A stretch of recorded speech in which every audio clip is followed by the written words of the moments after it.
All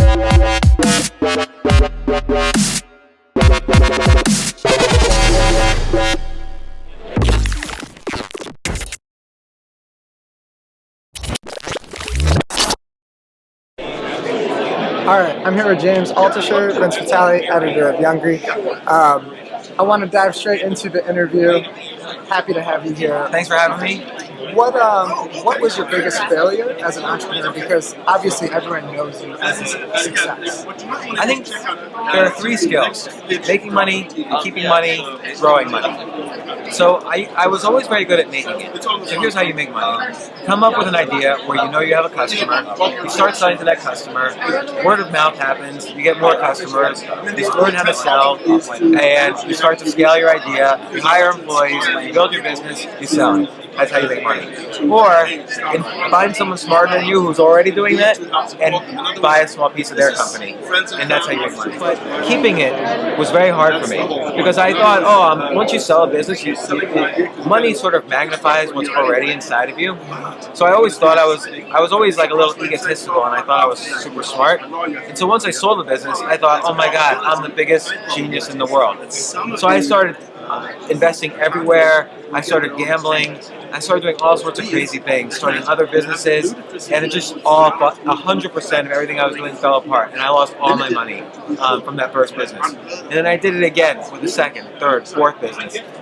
Kept starting businesses, selling them, and then losing it. And then finally there's growing it, which is like, once you stabilize keeping it, I'm going to grow it by standing next to the smartest person in the room, giving him money, and let him do his thing. Or her do her thing.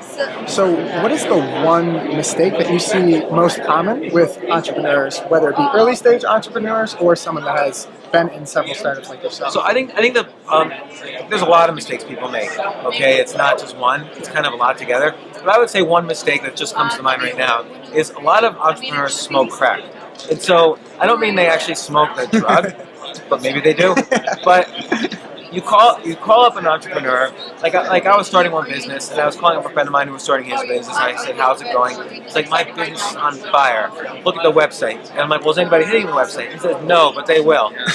And I had to always, and there's a cognitive bias, that if you invest time in something, it's a sunken cost bias.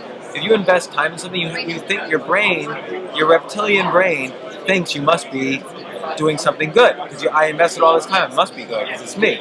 So people have a hard time getting off that bias. So that's why you need to always have people that you trust and say, look, am I in the right spot? Am I doing the right thing? And like every business I'm involved in, even the ones I'm invested in, I'm constantly asking, like, what can fail? What can fail? What can fail? Don't smoke crack on your own business just because you're in it or just because you started it. You can't believe your own hype. You shouldn't have any hype, but you really can't hype yourself up beyond reason. You have to have confidence, but rational confidence. So one of my favorite stories about you is that you predicted Facebook would be worth $100 billion when they were worth $1 billion. Yeah, so CNBC had me on. I wrote an article for the Financial Times. Facebook's going to be $100 billion. At the time, they just raised money at $1 billion valuation. CNBC had me on. They were all laughing at me. They were playing a soundtrack of Jeff Bezos laughing hysterically, and he's got a very odd laugh, and everyone was making fun of me. Then the day Facebook went public, it was worth $100 billion. So they had me back on, and now Facebook's worth $250 billion. So, because I thought Facebook would be a mini internet almost, which is what it's become really.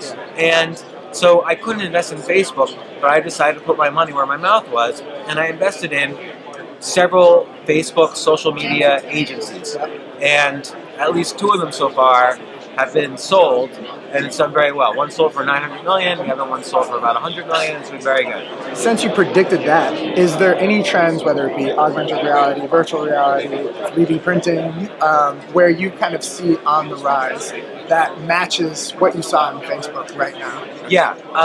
In fact, I think actually Facebook is small compared to the next trend. I mean, basically, look at the big trends. There was the internet was the first $1 trillion opportunity. Then mobile and the App Store was the second $1 trillion opportunity. The third $1 trillion opportunity, which you just mentioned, is in inning number 0, which is virtual reality. I mean, basically, the human race is going to migrate towards virtual reality. I mean, we've had many migrations in our history. We went from nomads to being farmers, and then farmers to going into cities. Now we're going to go into virtual realities, and that sounds like very matrixy, but it's what's going to happen. So whether people like it or not, like virtual reality is an exponential slope. So what happens when something's exponential is it looks very tiny in the beginning, even when it's going up by 5 times every year, but suddenly it's like so huge you're too late. So I think virtual reality, and I started a syndicate on AngelList just to invest in virtual reality companies. How would you suggest someone that is an early stage entrepreneur get involved in virtual reality since it's such a burgeoning space? Well, there's many ways to get. No matter whenever there's a new industry, there are many sub industries that are created. So let's just take virtual reality as an example. What if somebody wrote a newsletter? Here's the latest technology in virtual reality as of yesterday, and sold that newsletter for $1,000 a month to all the companies in Silicon Valley. That's an ancillary business to virtual reality, where you don't need any technology skills yourself, and you can be in the VR business.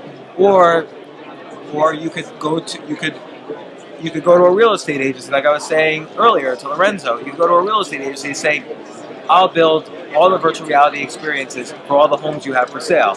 And you don't know anything about virtual reality, but then you hire a VR company to do that. So there's ways you could get involved in the business. Just, again, the key is start writing down 10 ideas a day, and eventually you'll start having some good ideas. Not at first, but eventually. And you'll obviously games, porn, live streaming, live events, these are all going to be VR industries. What is your favorite movie and why? I have a ton of favorite movies. I love movies and television. Like everyone says, don't watch TV, it's a waste of time. I kind of think all the talent in movies is moving towards television now. So, like I like series like Lost or House of Cards, or where again it's all ex-movie people who are moving into television. But also I like obviously Star Wars, and in terms of classic movies, I love Lawrence of Arabia and The Godfather. And I love the book for The Godfather as well. So, yeah, Godfather's great because if you read the book too, there's so many side stories. He'll go like 90 pages into a side story. It doesn't appear in the movie, but he's just an incredible writer. And Godfather's just a classic movie with, you have Al Pacino, Robert De Niro, amazing movies. Since you are such a great writer, is there any next coming book that people should look out for, or is there anything that you're passionate about that you're going to put on paper in the future? Well, in terms of nonfiction, I just recommended Tools of the Titans by Tim Ferriss, which just came out. In terms of fiction, everybody is subjective. Everybody's opinion is subjective. So I could recommend a fiction book, but I'll like it, but maybe it won't be someone else's taste. Like some people like science fiction, some people like horror, some people like thrillers. They're all good genres, and some people like literary fiction. So I like it all. All right. Well, thank you so much for your time. Yeah, thank you. Great to meet you. Yeah, good to meet you.